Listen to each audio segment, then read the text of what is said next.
So after your bowl is set for a day or two, it should get to this leather hard stage. And now we can take it over, flip it over and trim it. Most of the videos that I've seen online were trimming really perfectly round bowls that were quite easy. And so I figured I'd make this really hard bowl that's thrown without centering the clay, and then kind of purposely put some extra gouges in it.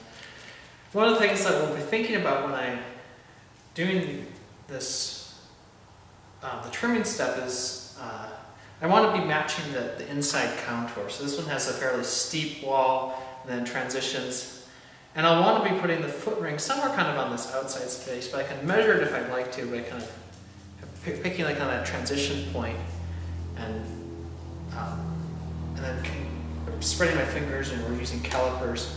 And that might be kind of like where I want to be putting my foot, somewhere kind of in that space. So I can kind of sketch this out. So I'm going to have here, I'm going to have my foot. And then the other thing to look at is the transition point, kind of running your fingers down, and at some point your fingers will start getting a little bit thicker. So the transition point on this bowl is right about here. And we can mark these just gently. But so what I'll want to be doing then is, like, this part is fine, I don't need to trim that.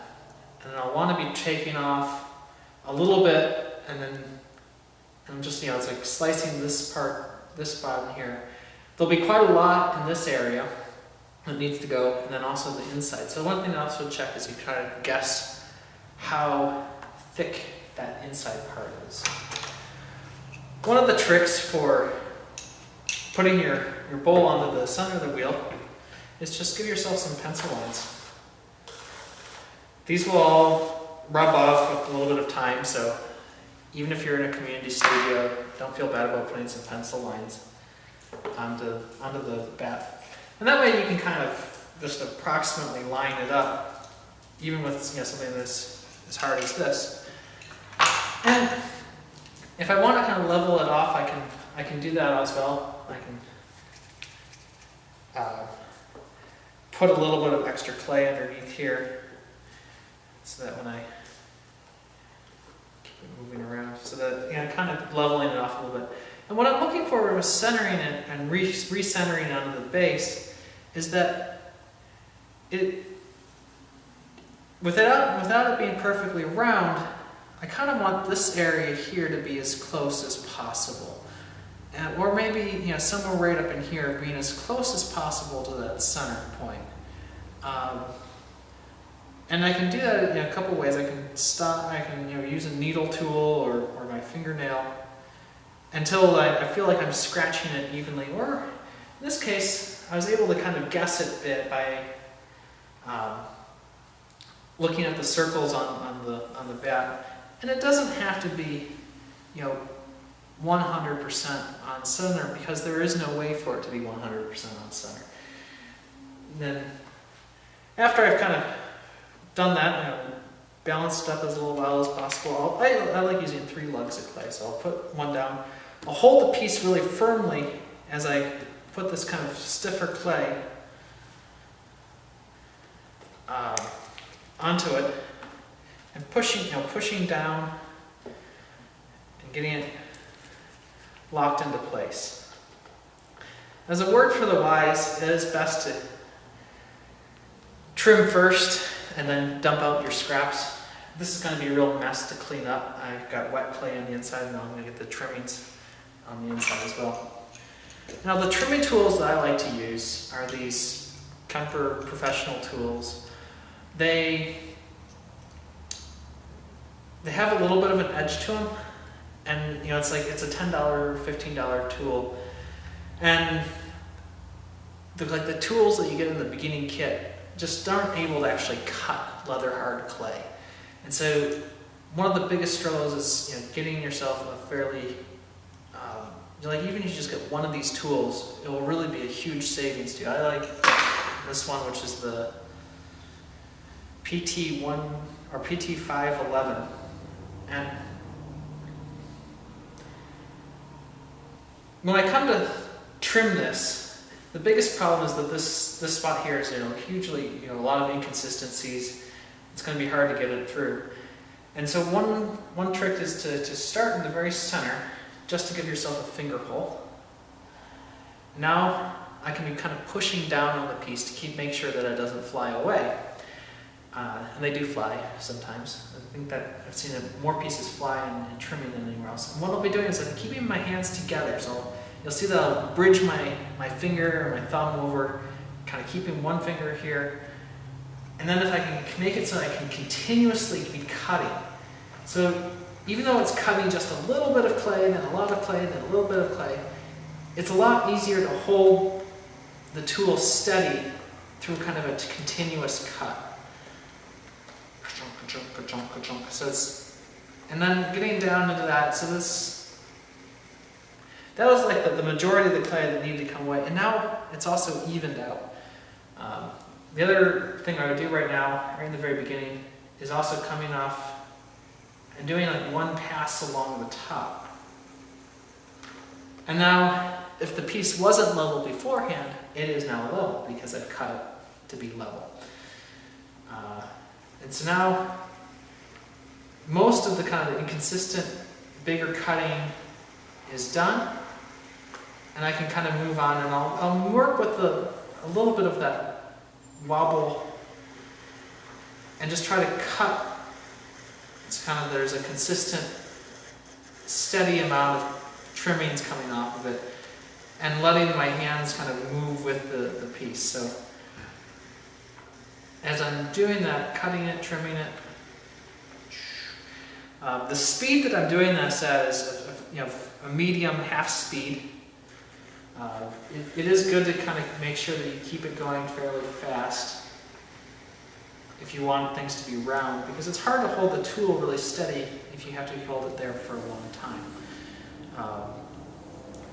As I come up, deciding on kind of how I want this foot to be, and aesthetically this foot should match the rim. So the rim of this piece is actually just a fairly simple rim, so it would be appropriate to have kind of a fairly simple foot. I do like seeing just a little bit of an undercut. It helps when you're glazing the piece as well, you'll have something to lift onto, and also when you're loading and unloading the dishwasher. And you can see my markings for my foot here. I guess that's for the inside of it. The general rule for me is that the thickness of the foot should be about the same as the wall thickness. And so I'll usually try to establish that, cutting it down, deep down into it.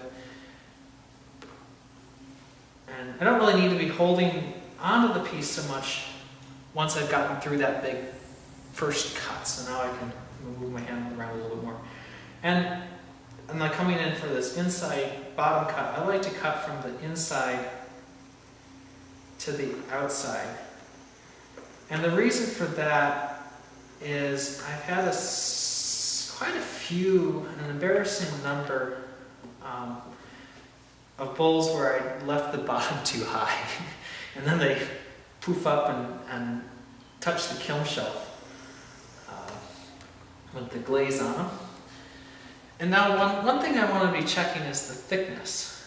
And without taking this piece off, I can guess the thickness of the piece by tapping into it. And a lower tone means a thicker piece, and a higher pitched usually means a thinner piece. I kind of know that this is the right thickness down here, and I can kind of continue tapping up and into the center. And so if I hear it being consistent all the way across, that means it's probably trimmed to match the thickness of it. As it is right now, it actually starts getting a little bit thinner, I think, in the inside of it. The other place to check for thickness of pieces is kind of like around this foot ring. And if you remove the foot ring, you should have kind of a smooth contour from along the bowl.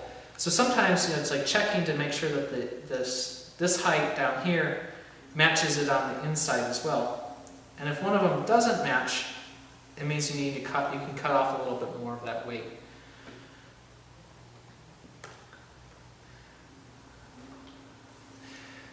The one spot that you cannot put glaze on is also the spot that's going to be hitting the table in the end. And so coming down here and smoothing out and burnishing this foot ring is another real good professional touch. Really making sure that this is as compact as possible and as smooth as possible, so that it doesn't hurt your table. So I use my fingertips for that. Sometimes I'll use a wooden tool as well. Then kind of checking it from the side, seeing if it looks all right. If you want to change the surface texture of the entire bowl, so right now I've got kind of a thrown surface and a trim surface. I could easily make the entire surface a trim surface, or I can kind of come back and add a little bit of water and mimic the thrown surface on the outside of it. So those are both ways to kind of come back and finish your piece. What will happen if you're not going too aggressive with your first trimming is there'll be some extra weight at a couple spots. In particular, right in this area is always where people seem to leave a little bit too much clay. And what I recommend doing about it is really kind of nothing on the wheel. So most of the time the thickness kind of ends up being right in this area, and there's not too much I can do about it once I've taken it off the wheel, so I want to recenter it carefully. But I can also just hand trim it away, so taking the cutting tool and just trimming away some of that extra weight all the way around. And one of the nice things about doing it this way is you get a lot of surface texture that when you pick up the bowl, you'll really feel it, and it feels really good in your hands. So if this is going to be a bowl that you're going to be eating out of, you end up picking it up, and you'll feel it every time. And the glaze will kind of smooth away just a little bit. So that's a fairly simple pattern, just that cross hatches with the wheel turning. There's not really any limitations to the possibilities that you could be doing for this. If you want to cut the pieces in half, that's never discourage it. So you can come back and you can see, okay, I could have actually taken off a little bit more from that bottom, and then I actually ended up kind of getting it too thin here because of my trimming. But there is actually a little bit more weight at the bottom. But this is one of those things that, it didn't feel wrong in my hands, so don't beat yourself up over too much of that little bit of extra clay. It'll feel if it feels all right.